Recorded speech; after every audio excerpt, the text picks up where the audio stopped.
The procedure for defining rupture disk set point is very similar to the procedure for defining safety valve set point. You need to know the maximum allowable working pressure of your equipment or system, define if it will be protected by one or more relief devices, and also what is the relief scenario of your project. Based on that, you can go to API 520 and verify what are the guidelines for defining a rupture disk set point.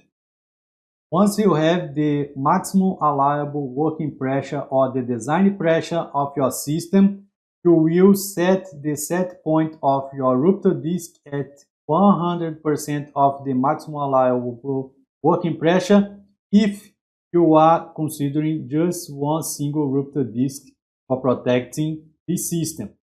If you are adding more than one rupture disk to your process, you will add the second rupture disk with a set point of 105% of the maximum allowable pressure.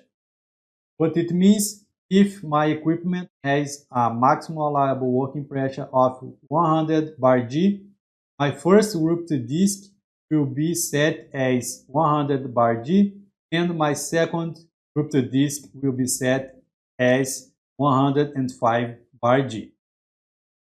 However, if I add another rupture disk to protect against fire exposure or the fire case, and this rupture disk is a supplement for the first one, I can set this rupture disk as 110 bar G, considering that my maximum allowable working pressure of my vessel is 100 bar G. If my rupture disk I am considering only one, and it is for fire case, I will use 100% of the maximum allowable working pressure. I will only increase the set point of my rupture disk if it is an additional rupture disk for process safety design, or if it is an additional rupture disk for protecting from fire case. How far my maximum expected operating pressure can be from rupture disk set point depends on the rupture disk selection. And this value here, maximum expected operating pressure, in fact, you can set it as your trip to high pressure, because you don't want to reach close enough of your bursting disk or your rupture disk to burst that. So based on that, you need to have a safety margin to allow the stop of the plant without breaking your rupture disk.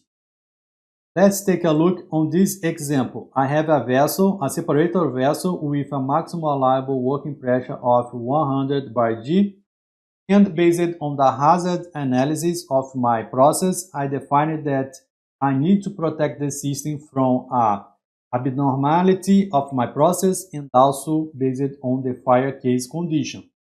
And for protecting from process issues, I will use two pressure relief devices. So based on the API and other standards, what I need to do. Set point of the smallest PSV I will set as the 100% of the maximum allowable working pressure of the equipment. This is 100 bar G. The other pressure relief device I can set as 105% of the maximum allowable working pressure. So I can define it as 105 bar G.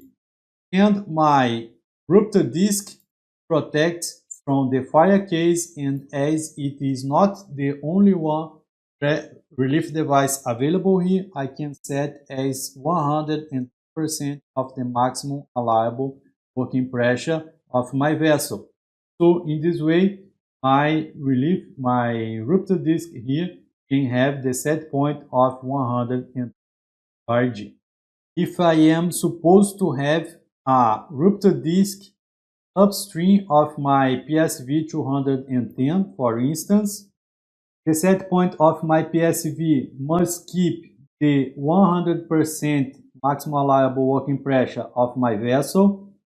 The rupture disc must have a set point of 100 or below this point because it cannot be above the PSV set pressure.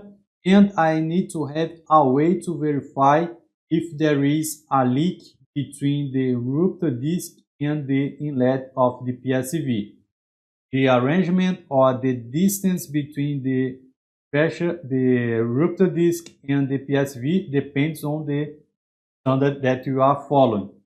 Of course, that it is only a simplification if you are considering that you have hazard fluids and you need to do the replace of the rupture disc time to time to prevent the PSV integrity. You need to verify if you need to add ventilation valve, vent valve, and etc.